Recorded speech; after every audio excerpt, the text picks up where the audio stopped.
Today is day 310 of the October 7th war and the Hamas hostage crisis. Hamas are murderers. Hamas are rapists. Hamas are also liars. Anyone repeating Hamas's claims, whether you're on campus, whether you're in the news, whether you're the head of a government, and pretending that Hamas is equally or more credible than Israel, you are promoting terrorist propaganda. Yesterday, based on solid intelligence, Israel targeted a group of Hamas murderers who, against international law, were hiding near civilians in a mosque located in a formal school complex. That's two no-nos. They were inside a mosque and they were in a school complex. Open up the book of international law. Both of those are against international law. Israel, on the other hand, went beyond the demands of international law to do everything to minimize casualties, using three precise munitions in timing the strike for the most opportune time, when civilians were as far as possible from the terrorists. Following the strike, Israel provided precise information, pictures, and maps of the 19 Hamas killers and their pictures and their positions within the terrorist infrastructure who were eliminated in the strike. However, sadly, international media are again deceiving the public. They're deceiving you, promoting Hamas propaganda, which said over 100 people were killed. The media is ignoring Hamas's own admissions at the same time in Arabic, which contradicted these claims and said 40 were killed in the whole day in 3 incidents. So which is it? Is it Hamas's claim in English that 100 were killed, or is it Hamas's claim at the exact same time that 40 were killed in Arabic? We can't believe anything Hamas says. They don't even believe themselves. The room that was struck by Israel couldn't even fit anywhere close to 100 people. CNN doesn't report Al-Qaeda's claims as objective fact. BBC doesn't give more credence to ISIS than to Western security forces. Could we imagine if BBC would report and say, in Afghanistan, Al-Qaeda says that the British killed 20 civilians, but allegedly Britain kind of says that they killed terrorists? Would we accept that? We wouldn't accept it about England, not about France, not about Germany or the United States or any Western power, and we certainly should not accept it about Israel, who has done more to move civilians out of the way in this war than any other army has ever done in the history of warfare to move civilians out of their way. Keeping in mind, these are the same civilians that Hamas is putting directly in the way. Why? Because they know that the reporters will report that civilians were killed, and without checking, they will blame Israel. And Hamas terrorists don't become credible just because they call themselves officials. I opened up the news and saw officials in Gaza. What officials? Officials of what? They are the officials of the Hamas terror regime. But Hamas knows irresponsible media and politicians will attack Israel when it takes action against Hamas, which is fighting where it shouldn't be. This is the same official Hamas regime that just 10 months ago proudly filmed themselves massacring 1,200 women and children. Hamas has been fighting out of hospitals, United Nations facilities, dozens and dozens of mosques and schools. They even justify these illegal actions to the New York Times by saying they fight Israel from my home or my neighbor's home or from the mosque, as if because it's their home or their mosque, they're allowed to break international law. Incredibly, those same journalists spoke of Israel's information as being unverified. So here we have it. Hamas officials are absolute fact, but Israel, who actually takes the time to study it, haven't actually been verified? Where are you getting your information from? It is time to absolutely demand that the media change this paradigm. It doesn't help Israel, it doesn't help the people of Gaza, and it certainly hurts you, the viewer. This is the same media that reflexively requested Hamas's claims by repeating 500 to 1,000 people killed in the Achli hospital in October 2023. As you probably remember, Israel didn't even strike that hospital. It was Al Jazeera, not the greatest friend of Israel, who was filming live that showed that in fact the hospital was hit by Hamas's ally, Palestinian Islamic Jihad. And by the way, even Palestinian Islamic Jihad didn't kill hundreds of people. In the end, their mistake only cost the lives of 50 Gazans, which is tragic, but in their eyes, it's probably not enough. And yet, the media continue to read from the same playbook. International law says combatants cannot use protected spaces like hospitals, mosques, and schools. If Hamas uses them, they are no longer protected. They are legitimate targets. Hamas is to blame for any deaths that are caused. It could end the war right now by surrendering and giving Israel back the hostages that it has taken and stored in its terror dungeons. While we're speaking, those people are suffering. Journalists whose reaction to Hamas breaking international law and endangering Gazan civilians is to instead pretend Hamas gets immunity or that Israel's attacking civilians are a part of the problem. When someone promotes Hamas's propaganda, this incentivizes Hamas to continue fighting from around civilians and for other terrorists around the world to do the same. Terrorists around the world are watching how journalists are reporting what is happening in Gaza. If they support Hamas and make them seem legitimate, terrorists that are waiting to do attacks around the world are saying, well, I'll just go out and kill civilians, and then I'll just say, I'll hide behind civilians, and when they come after me and civilians are killed, I'll just say, look at poor me. They're taking Hamas's playbook and they're going to use it. This is the time to stop that from happening.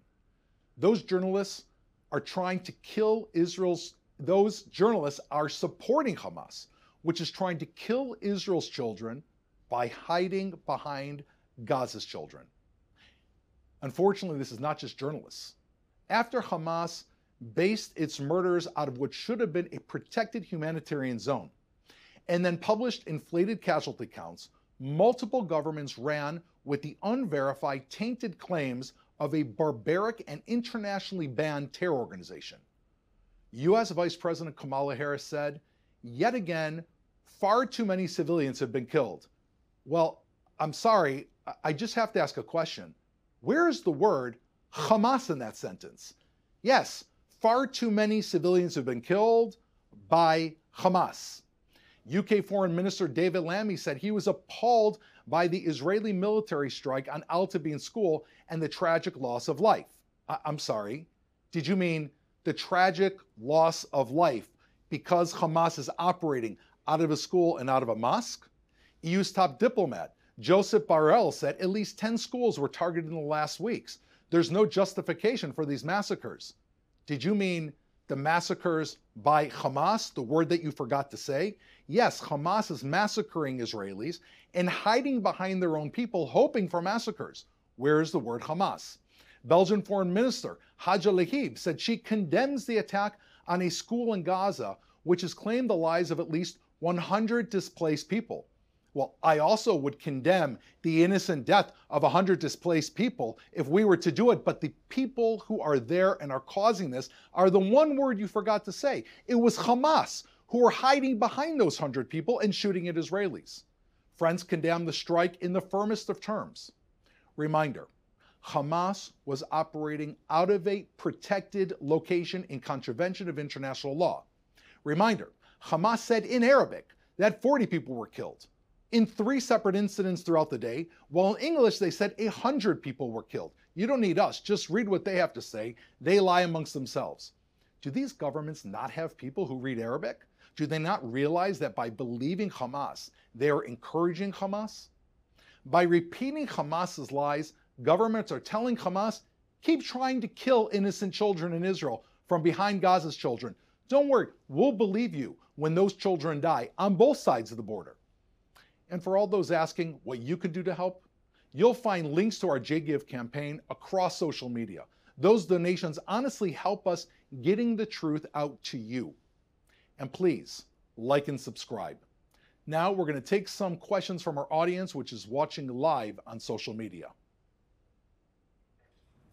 Our first question today comes from a number of our different audience members who are asking, Iran and its allies say they're winning the psychological war against Israel by delaying their inevitable revenge. What do the people of Israel feel at the moment?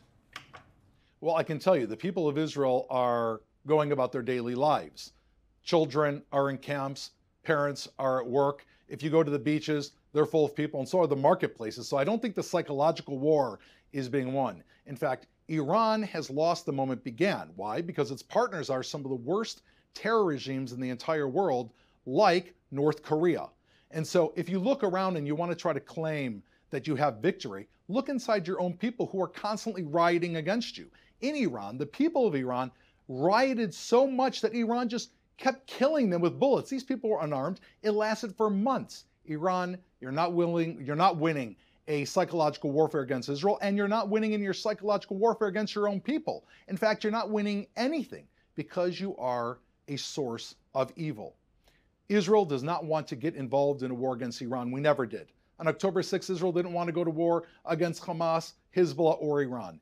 Iran has been spending years arming Hezbollah, arming Hamas, arming the Houthis in Yemen so that they can kill Israelis and so that they can kill Americans. This is a losing streak. Instead of trying to make up lies about psychological warfare, just say what you are. You're a terrorist regime dressed up like a country.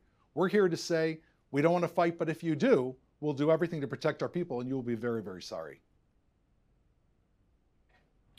Our next question comes from Nancy on Instagram, who asks, what can be done about the false media reporting? Why doesn't Israel let some journalists into Gaza to help correct the record? Nancy, thank you very much for your question. I will tell you that Israel has allowed journalists into Gaza. I myself took 4 trips into Gaza with journalists who saw what was happening. I took journalists to the humanitarian corridor while Israel engaged in the largest humanitarian effort of a war zone in the history of any war, of any conflict around the world, where we moved 1.8 million people from Gaza into safe zones. The journalists saw this with their own eyes. All of the newspapers and media channels that you represent, I was in there with them. At the end of the day, the journalists will decide if they want to believe Israel, which takes its time and searches for the truth, or they want to believe a terrorist regime.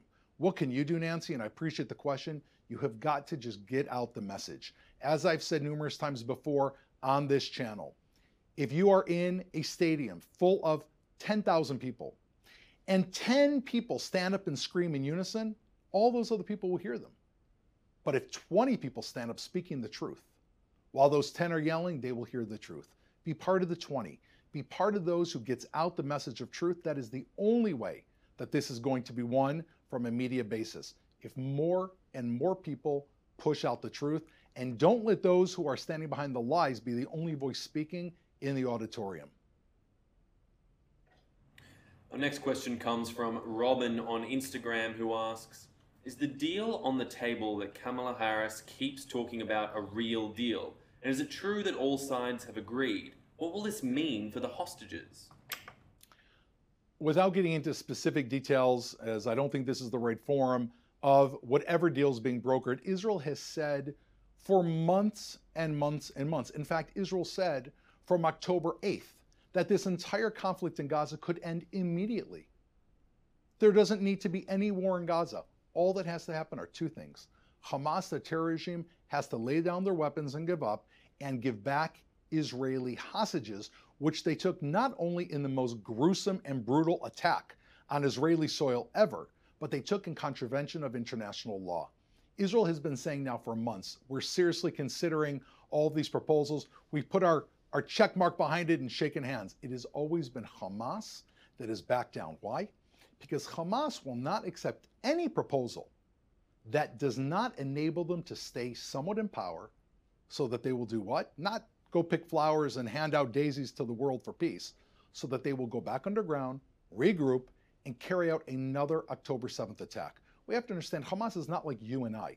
Hamas isn't rational. They are built to kill. And so therefore, any hostage deal that does not enable them to continue to kill Israelis, they keep rejecting. So until that changes, there won't be a deal on the table. We're doing everything we can, both militarily and trying to deal with these terrorists, which is sickening, in order to bring our people home. But the ball is truly in Hamas's court. Our next question comes from Erdman Beat on Instagram, who asks, where is Mr. Sinwar, and how does he communicate without Israel finding him? Well, I can tell you where Mr. Sinwar isn't. He's not with the civilians and citizens of Gaza whose lives he's made hell. He's not with his fighters who are trying to kill Israelis. Mr. Sinwar, as you're referring to him, is deep, deep underground where he is safe, where he can plan his terror missions without ever putting himself at risk. He is the epitome of what a coward truly is. As a matter of fact, I think it's incredibly appropriate that Hamas just elected him as their supreme leader, because he is a coward who hides without ever actually going to war, and they're cowards by trying to kill civilians without ever wanting to engage Israeli forces face to face. There's something very much in common. With regards to when Israel's going to get to him, Israel has taken out, there's a list of 5. 4 of the 5 have now been eliminated. The only one left on that list is Sinwar. Now, how long did it take to kill Osama bin Laden? 11 years? It's been 10 months. If I was a betting man, I would bet that Mr. Sinwar's days are seriously numbered. And probably the last thing he'll ever see is some type of missile heading directly on him when he does decide to come out of his little terror dungeon from underneath the ground. The next question comes from What I Just Said on Instagram, who asks, is the release of Barghouti really on the table? I can tell you, releasing Barghouti is like if Osama bin Laden was still alive, releasing Osama bin Laden from jail. Barghouti has enough blood on his hands to fill dozens and dozens of bathtubs. He planned terror attacks against Israeli children who were walking down the street and boarding buses on Purim. Purim is like the Jewish holiday when the kids dress up like Halloween. Those are the buses that he attacked. This is the most grotesque human being. One of the most grotesque. As a matter of fact, he and Sinwar probably are head to head on the face of the earth. Israel trying to release Barghouti. Listen, we want to bring our hostages home, but to release another bloody killer back on the streets who's calling for the death of Israelis, that's not going to be done lightly. We'll just have to see what takes place. And a last question today to end on a slightly more optimistic note. What is your message and thoughts to the Israeli rhythmic gymnastics team who won silver at the Olympics yesterday? I think this truly shows the character of Israel. The Israeli Olympic gymnastics team yesterday for rhythmic dancing won an Olympic medal. They stood strong. There have been constant terror threats against Israeli performers that are in the Olympics. And while our country is being threatened by terrorists around the world, Israelis are comfortable and confident that we have a future. And every Israeli looks at those gymnasts in the Olympics and feels that they're also gymnasts in the Olympics, because over the long run, every Israeli is a winner. We're going to go about our lives. We're not seeking war. We're here to defend ourselves. And we have the basic value that Israel is a democracy in the Middle East. It's here for us. It's here for you. And we're going to protect it, and we're going to do it with a smile on our face. Thank you for all of your questions today. Thank you for joining us every day. We are here at 3 p.m. Israel time, 8 a.m.